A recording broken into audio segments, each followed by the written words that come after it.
hybrid itu kan sebenarnya mobil listrik dan mobil bensin yang bekerja. Kita tuh paralel sistem di mana mereka bisa kerja dua-duanya. Kalau hybrid yang lain biasanya mereka semi paralel adanya. Jadi kalau nggak listrik, bensin, listrik, bensin. Ini bisa berdua-dua.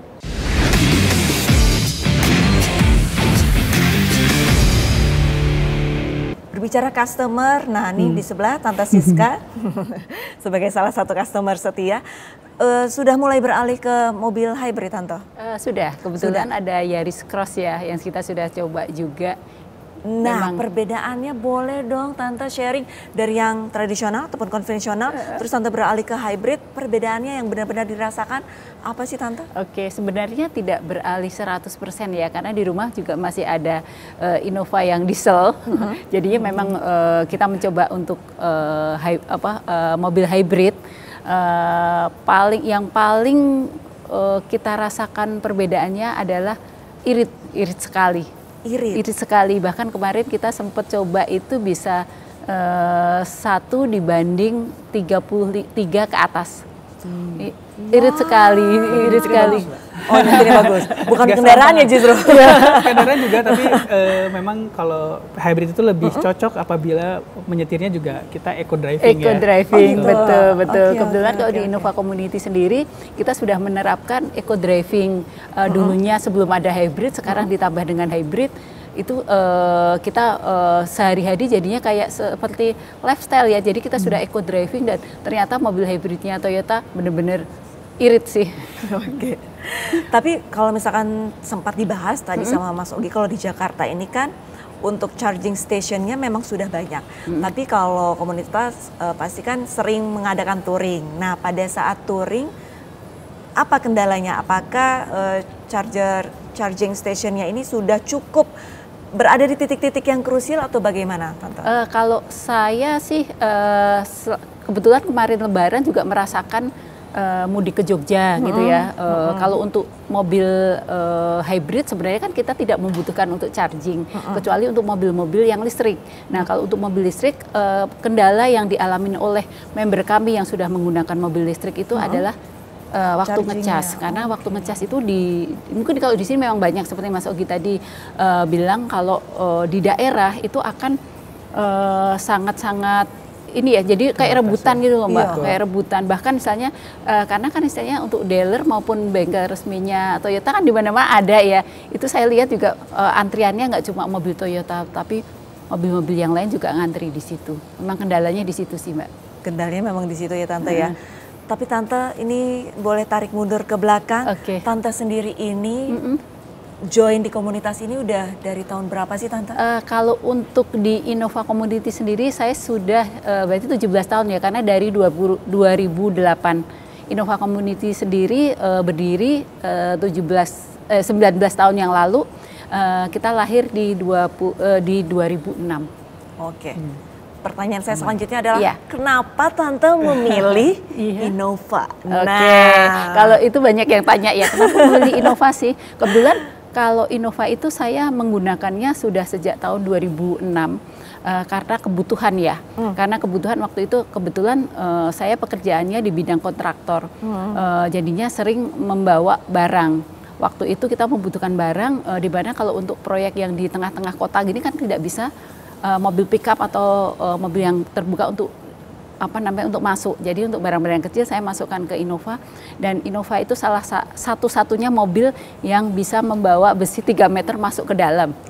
Itu karena kebutuhan sih itu. Salah satu alasannya adalah itu.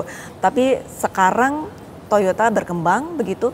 Mungkin saya pertanyaan selanjutnya ke Mas Ogi. Mas Ogi, Innova kan sebagai salah satu bisa dikatakan unggulan ya dari Toyota ya. Banyak masyarakat kalau ingin membeli mobil Innova seperti Tante Siska. Nah, dari Innova sendiri apakah sudah ada hybridnya?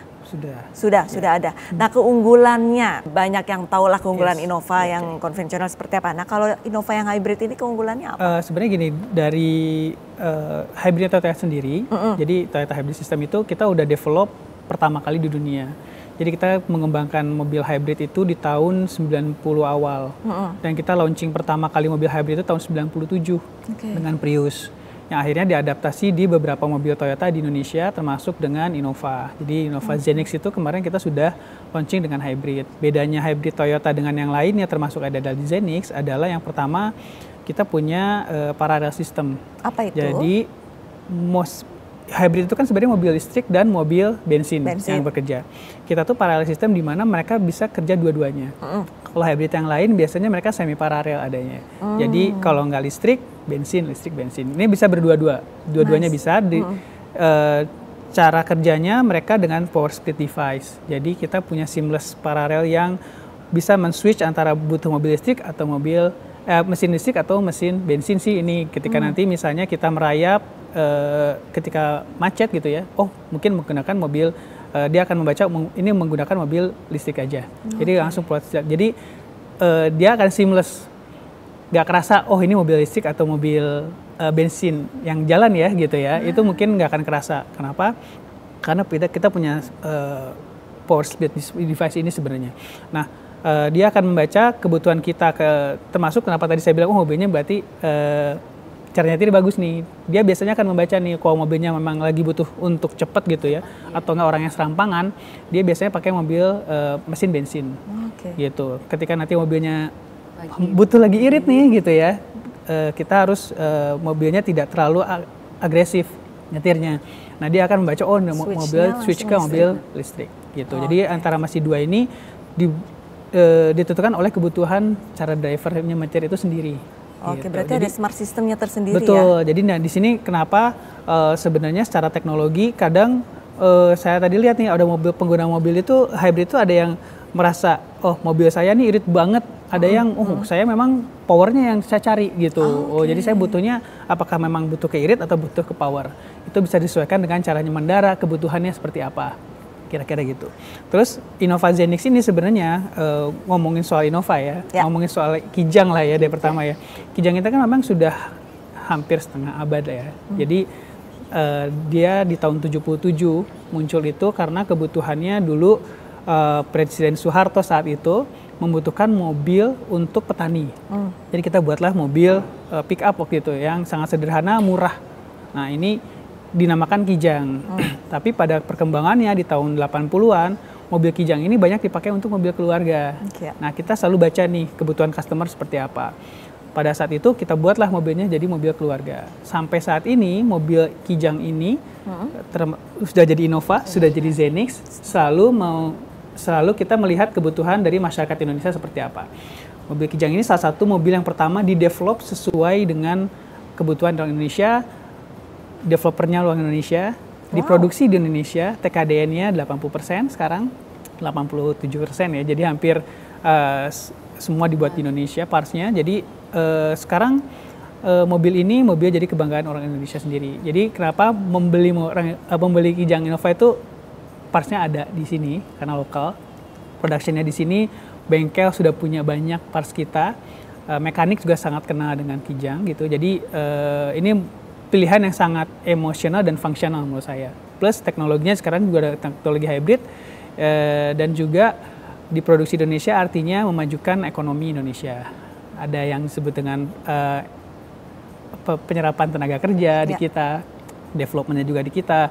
Artinya juga memajukan UMKM karena parts-partsnya kita membeli dari UMKM Indonesia gitu. Jadi ini memang mobil yang kita buat khusus buat orang Indonesia. Terus pertanyaan kedua, kenapa juga mobilnya ada pilihan nih Mbak? Sekarang kita masih ada Reborn, Innova Reborn kita masih jual. Karena beberapa kebutuhan itu dari Kijang yang memang membutuhkan mobil yang leather frame dan penggerak roda belakang gitu. Nah, Zenix ini dibuat juga sesuai dengan kebutuhan Indonesia sekarang di mana infrastruktur udah bagus, jadi penggerak roda depan biar lebih irit, tapi tetap bisa muat banyak gitu sih. Jadi memang mobil ini paling cocok menurut saya buat keluarga Indonesia yang kadang nih Sabtu Minggu kita bawa sampai dengan kakek nenek, mertua gitu ya. Terus ponakan ya dibawa semua dalam satu mobil, paling cocok adalah dengan Innova apalagi dengan Zenix apalagi dengan teknologi hybridnya sih. Nah, ini untuk mobil Zenix-nya sendiri ada di belakang kiri kita ya. Untuk Innova Zenix-nya dan keunggulannya tadi sudah disampaikan oleh Mas Ogi.